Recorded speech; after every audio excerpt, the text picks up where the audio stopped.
Good evening, everyone. Mike Palmer from Know Your Rights Group and Success Coaching International with another very important live video update this evening. I mean, wowee, it hasn't even been a week since my last video update, and it has all been happening. Obviously, we've got the ridiculous federal budget from last night. The whole Hantavirus fear campaign is full steam ahead, and we've even got a bunch of UFO disclosure and warnings that the aliens are coming. I mean, all that in just the last week. I did tell you, everyone, 2026 was going to be a big year.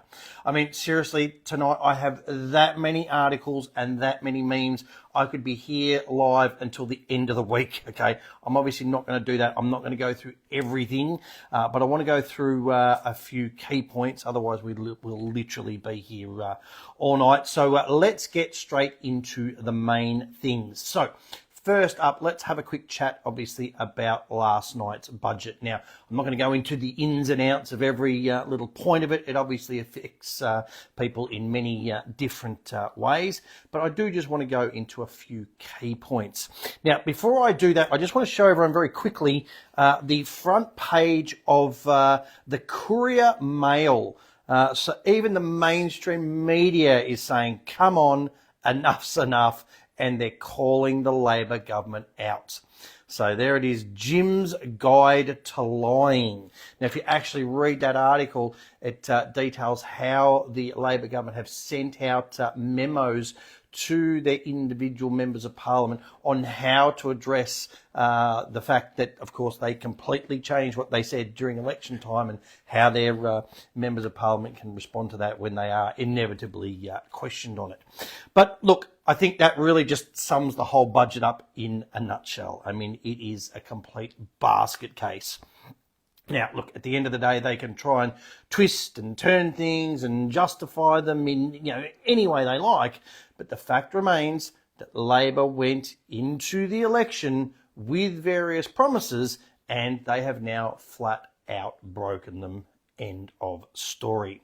So let's go through quickly some of the highlights, or in this case, probably lowlights of last night's basically just an extraordinary attempt to justify screwing pretty much every Aussie over. So first off, they announced a whopping $250 offset payment, but you don't get it until the 27-28 financial year. I mean, by then it's going to cost more than that just to fill your car up with fuel the way that's going. They said that businesses can claim an instant $20,000 write-off on asset purchases. Well, again, they should be able to claim write-offs for investing in Australian businesses. That's just logical. That's not something to be proud of or announce up in lights or anything.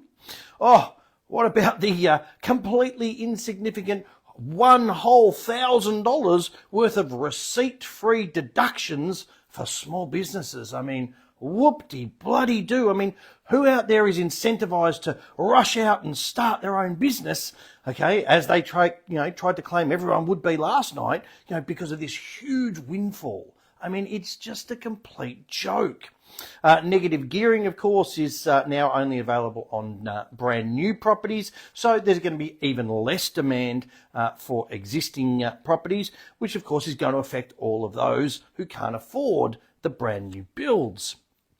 Then, of course, there's the capital gains tax windback, which is obviously going to affect those who worked hard all of their lives to set themselves up, and now they're being discriminated against even further, of course, in favour of more immigration, because, of course, they are the ones who are going to ultimately be qualifying for these first home buyer deals.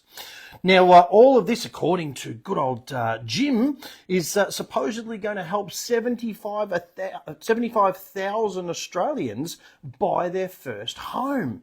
But again, those are really only ultimately going to be those new immigrants who, by the way, they're letting in at the rate of 570,000 a year right now. Okay, yes, absolutely, you heard that correctly. So just stop and let that sink in for just one moment. Last year, our illustrious leaders allowed 568,000 immigrants into the country. So who do you think are going to be the ones that are buying these homes? Okay, now, here's the official immigration statistics from the Australian Bureau of Statistics website. Okay, there's the little ABS logo up the top, overseas migration. You can see down here, migrant arrivals decreased to only 568,000. So there's the actual figures in black and white.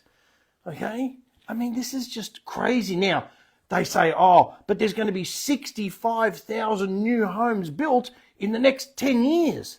Well, okay, if you figure that out, that's only an average of 6,500 per year.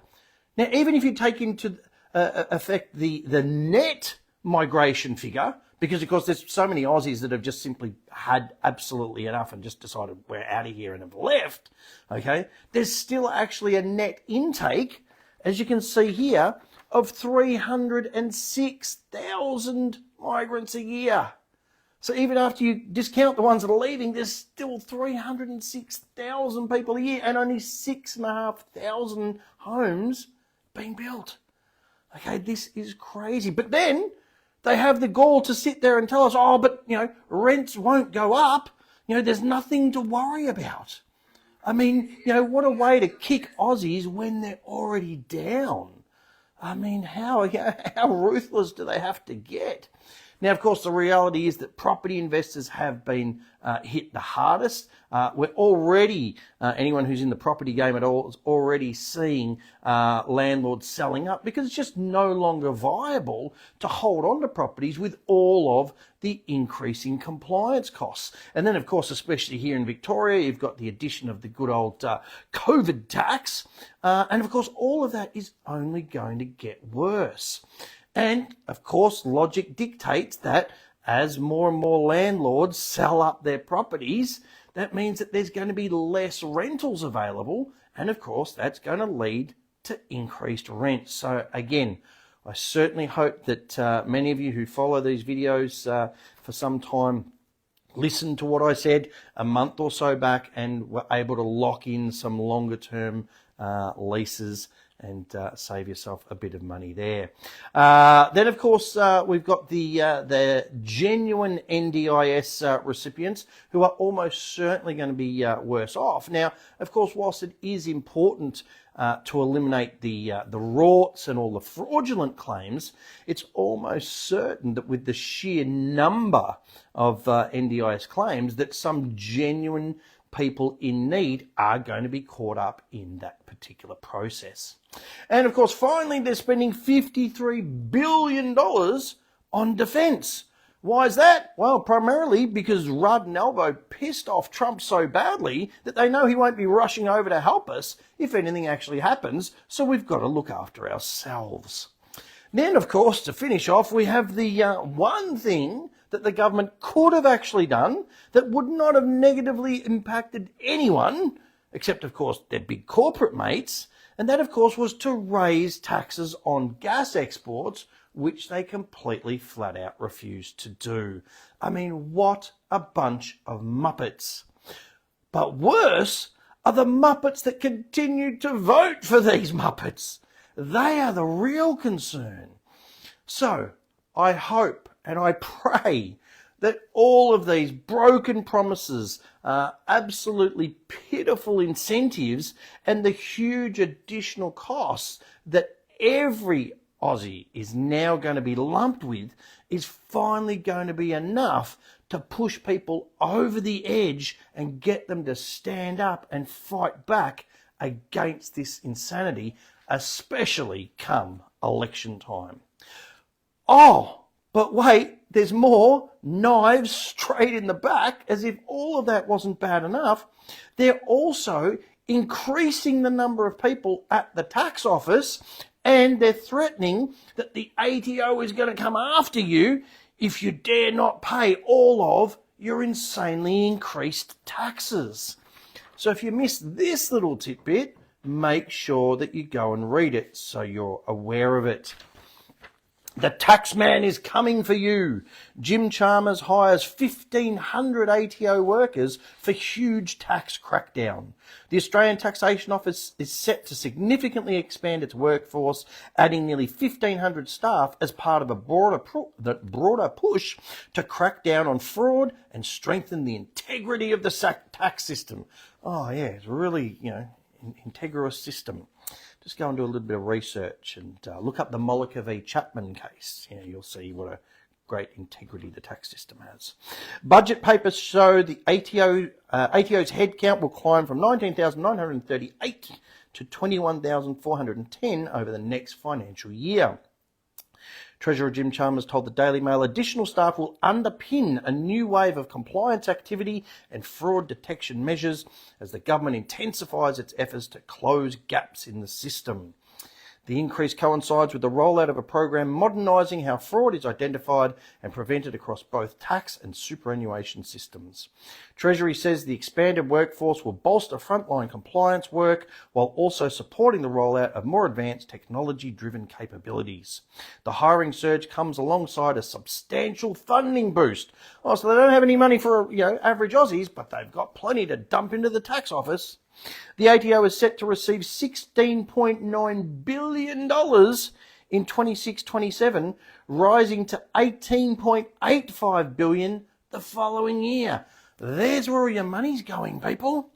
Technology will play an increasingly central role in that effort. The ATO is investing heavily in artificial intelligence, including tools already embedded in its My Tax platform. So if you needed another reason not to sign up for MyGov or My Tax, there it is, people. These systems can prompt taxpayers in real time, flagging potential errors or inconsistencies before returns are lodged. Gee, isn't that convenient? Treasury officials say this approach serves two purposes, by reducing mistakes while making deliberate fraud harder to commit. Right, because, look at all the advances in technology and look at all the crime and the fraud and everything else. It just keeps getting better and better and better, and they'll never stop it. By identifying anomalies earlier, the ATO hopes to reduce the need for costly audits and enforcement action later. Yes, well, that's going to be an interesting one, isn't it? We'll circle back to that some other time. So, look, while small businesses are doing everything they can to cut back on staff and they're trying to utilise and harness the power of AI, here we have the ATO spending billions hiring more staff and utilising AI to screw over the very small businesses that are already doing it tough already. I mean, how absolutely insane. How many billions are they going to spend to get what? What have small business owners got anyway? They've got nothing. It's ridiculous. Now, one final point before I move on from this. You've seen how hard the government and the media have gone after so-called sovereign citizens and deliberately going out to attack and discredit anyone who dares to challenge the mainstream media and government narrative. So, given what's just been handed down in this budget, given this ATO crackdown, you can just imagine how hard they're going to go after anybody who dares to tell you the truth about taxes. So, be sure to keep that in mind in the coming weeks and months. All right, now the other big story of the last week has, of course, been all of the UFO disclosure that came out just after my last video update last week. Now, for decades, anyone who questioned any of this stuff was mocked and ridiculed, called a conspiracy theorist, tinfoil hat-wearing nutter, crazy, irrational, all those sorts of things. And yet now you've got the government admitting there are, in fact, unidentified craft. Military pilots are recording them. There's congressional hearings being held, FBI files being released, and the mainstream media are all of a sudden pumping out story after story after story about non-human intelligence, Nazi flying saucers, and even reports of 4-foot beings emerging from craft. Now, I'm not going to go through all of these stories. I'm sure you've seen them all doing the rounds, but, stories like this, UFO files talking about, Nazi flying saucers. These are the 4-foot tall beings that are coming out of UFOs, and there's all sorts of stories like this that have been doing the rounds since last Saturday. Now, does that automatically mean that the aliens are all going to start landing in Australia tomorrow? No, of course not. Okay? But what it does prove is something very important, and that is that the public has not been told the full story for a very long time. Now, of course, they justified it saying that, people couldn't handle the truth. Well, this stuff's been doing the rounds for nearly a week now, and we're all still here, we're all still alive and kicking, and it hasn't really affected anybody, in any negative way whatsoever. So, of course, that was just another excuse for keeping things hidden and keeping things under control. Now, that fact alone should concern people, regardless of what the final explanations might end up actually being. Because, of course, if the government and their so-called intelligence agencies are now admitting that, well, yeah, there are actually objects in restricted airspace that we can't explain, then people are quite obviously going to start asking, well, what else have they been hiding? What else have they dismissed for decades that might later on, of course, turn out to be true? And of course, why is this all starting to be, normalized now? Well, personally, I think there are a couple of possibilities. Either A, they just genuinely don't know what these specific objects are, or, probably more likely, advanced military technology has actually existed for far longer than they've been letting the public know about. Or, of course, there's the third option, which is that they're slowly preparing the public for a much bigger shift in the narrative. Now, does that mean that all these things are real, and that's why the media is starting to talk about them? Or does that mean that there is something else planned and they want people believing that they're real? As always, time will tell. We'll have to wait and see. But here is the key thing, okay? Even with all of this disclosure, they never quite give you the full story or the full picture. We still get blurry footage, carefully controlled hearings, partial, redacted document releases, anonymous sources, but never any actual smoking gun, never any actual verified facts. So, of course, people are left in this permanent state of uncertainty, just enough disclosure to create belief, but never enough to actually create some kind of definitive answers. Now, as I said, whether this ultimately turns out to be extraterrestrials or secret technology, some sort of psychological conditioning, or potentially even a mixture of all three, okay, one thing is absolutely certain, and that is that the mainstream media narrative around this topic has now completely changed forever. The very same media that laughed at people 20 years ago, okay, are now running these stories on a pretty much daily basis. So, as always, don't just react emotionally to the headlines. Always watch carefully and always ask, why now? Who benefits from this information coming out? What's the ultimate agenda?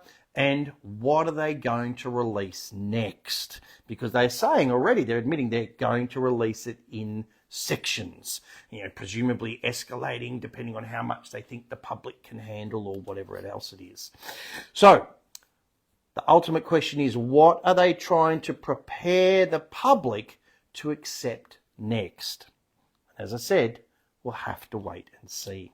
Now, speaking of what they are preparing the public to accept next, the other big news of the past week has, of course, been the huge ramping up in all of the escalation and all of the fear-mongering around hantavirus. I touched on it very briefly on the last video that I did. I've put up some posts saying this was all mentioned in the X-Files back in 1988. I've put up other posts saying that Hanta, I think someone's put up that in Hebrew, but also in Hungarian means, scam, false, all these sorts of things. But it seems to have just grown legs and taken off since last week. So since just the last week alone, we've seen, global fear headlines, warnings about mutation potential, talk of the pandemic risks, vaccine development discussions, of course, and right on cue, the media digging up good old comments from Bill Gates, warning us years ago that hantavirus could become the next pandemic. Now, just to be clear, there is a real thing called the hantavirus. It's not made up. It's existed, for years, just like coronaviruses have existed for years. And yes, in some very, small circumstances, they can be very serious. But what people are reacting to at the moment isn't the virus themselves, itself. It's this pattern that once again is emerging because, of course, after everything that happened during COVID, the public now instantly recognises this sequence, or we certainly hope that they do. First, of course, comes all the big, fear headlines. Then there's the, so-called experts saying, no, there's no need to panic. Then, of course, there's all the endless media coverage, then all of the discussions around emergency responses, vaccines, global preparedness, and of course people naturally start asking, well, hang on a minute, we're watching the beginning of the same movie all over again. I'm sure I've seen this one. Okay, so as always, people need to stay grounded, okay, and people need to stay balanced, okay. Obviously, panic doesn't help anybody, just like blind trust doesn't help anybody either, okay. And this, of course, is where the media and the government now have a massive, massive credibility problem. Because, of course, during COVID, people were told things that later turned out to be completely untrue. Questions were shut down, alternative opinions were mocked, and just like, what happened to everyone who spoke out about UFOs, many people, were made to feel pressured into, partaking in these experimental jabs without, of course, any long-term discussions, without any long-term testing and all those sorts of things. So the problem is that even if the authorities were now telling the truth, the large percentage of the population automatically distrust them. It's like the good old, boy who cried wolf thing. And to be honest, it's really little wonder why when you have a look at some of the articles that are starting to come out now. I mean, this first one, the headline, global fears, could have mutated and spread. I mean, there it is, straight out of the Fear Playbook 101. Okay, so again, I show you this stuff just so that you're aware of what the media is putting out there to the masses. Global fears that third-generation hantavirus could have mutated and spread. An expert's warning has sparked global fears that the hantavirus outbreak from an ill-fated cruise could spread around the world. There are serious global fears that a mutated Generation 3 case of hantavirus has emerged, potentially signifying the first stage of a wider global outbreak of the deadly rat-borne disease. Samples from a quarantined Italian man are currently being tested at an infectious diseases hospital after he boarded a KLM flight alongside a woman who later died from the virus. As it stands now, there have been no confirmed cases of the hantavirus in people who are not on board the MV Hondius cruise, which hopes it will not spread beyond the confines of the ship. However, if this 25-year-old Italian man who resides in Calabria tests positive, it will mean the disease is far more contagious than health experts initially thought. The World Health Organization chief Tedros What's-His-Face has warned, given the long incubation period of the virus, it's possible we might see more cases in the coming weeks. Ooh, everybody live in fear. There is no sign that we are seeing the start of a larger outbreak, he told a joint news conference in Madrid with Spanish Prime Minister Pedro Sanchez.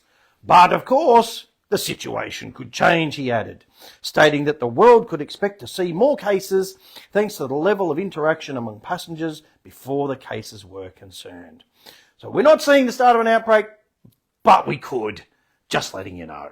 I mean, talk about covering your asses. Then there's the little subheading, the Generation 3 cases. What's it all about?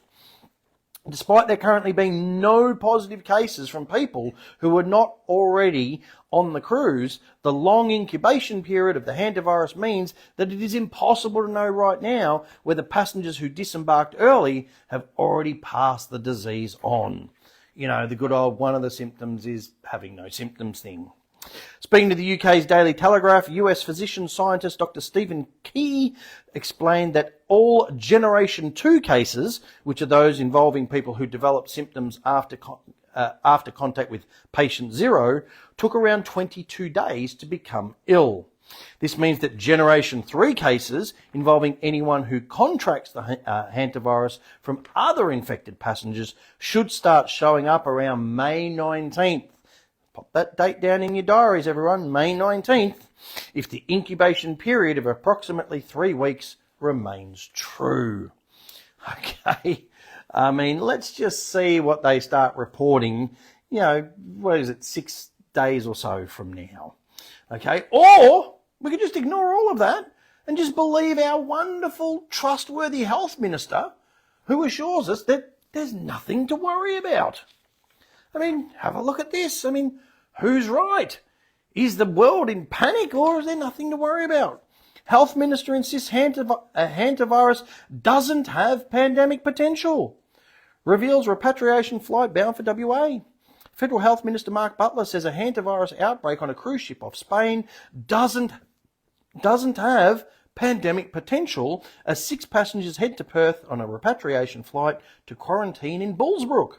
Mr. Butler announced on Monday the group from the infected MV Hondius, anchored off Spain's Canary Islands, will commence a minimum 3-week quarantine when they arrive at the RAF Pearce Air Base. He said the risk of spread to the public was low. Then what's all the hoo-ha about?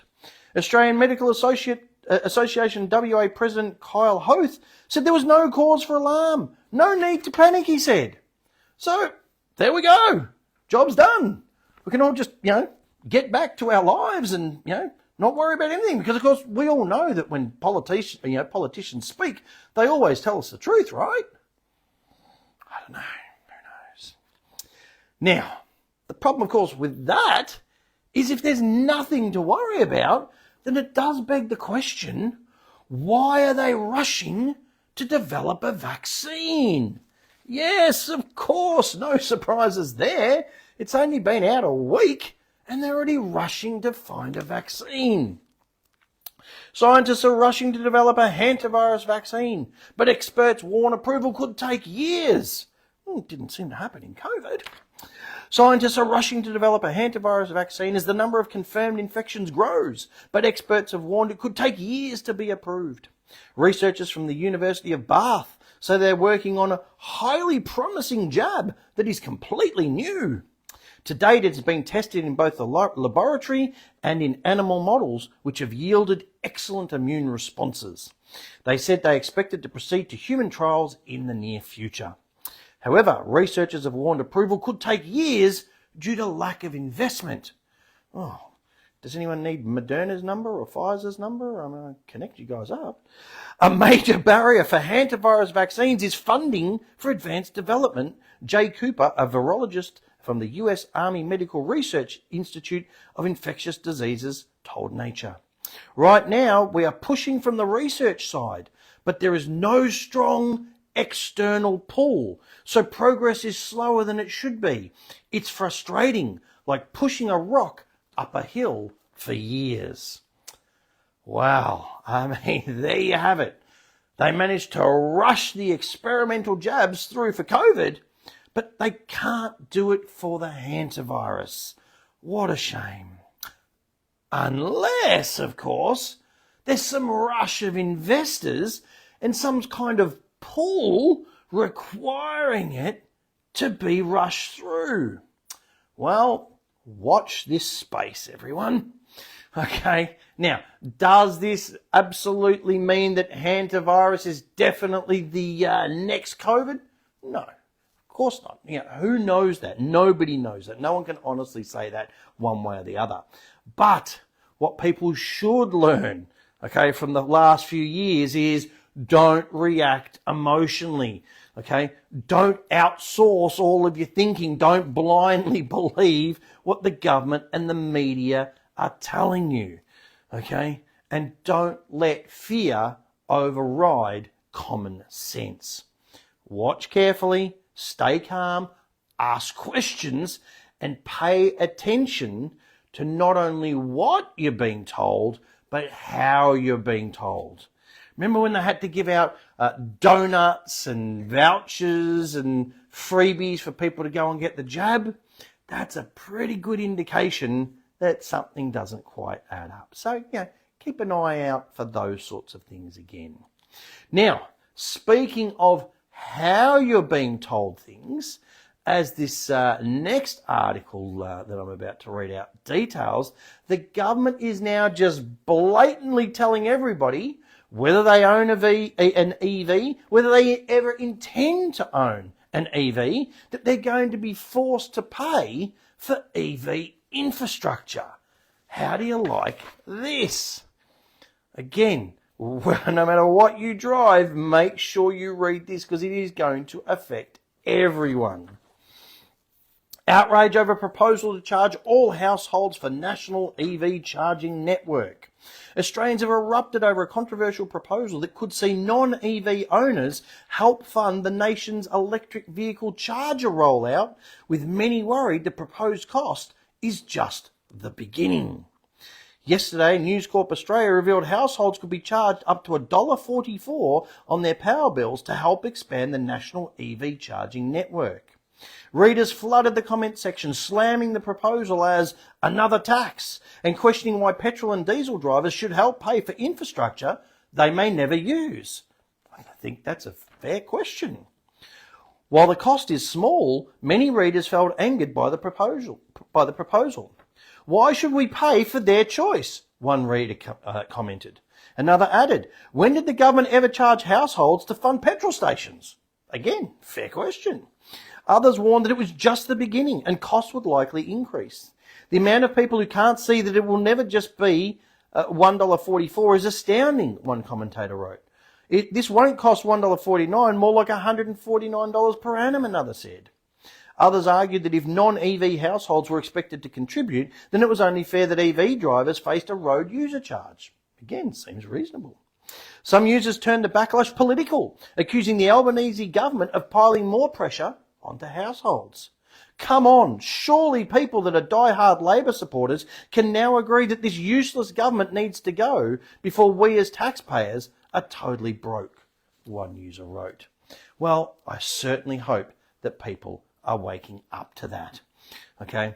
Now, once again, as we see with most of the government's insidious policies, it starts out very small so that, most people don't arc up about it. But then, of course, over time, it grows larger and larger and larger. Now, the bigger issue is, though, that they didn't bother asking anyone if they wanted to be part of this.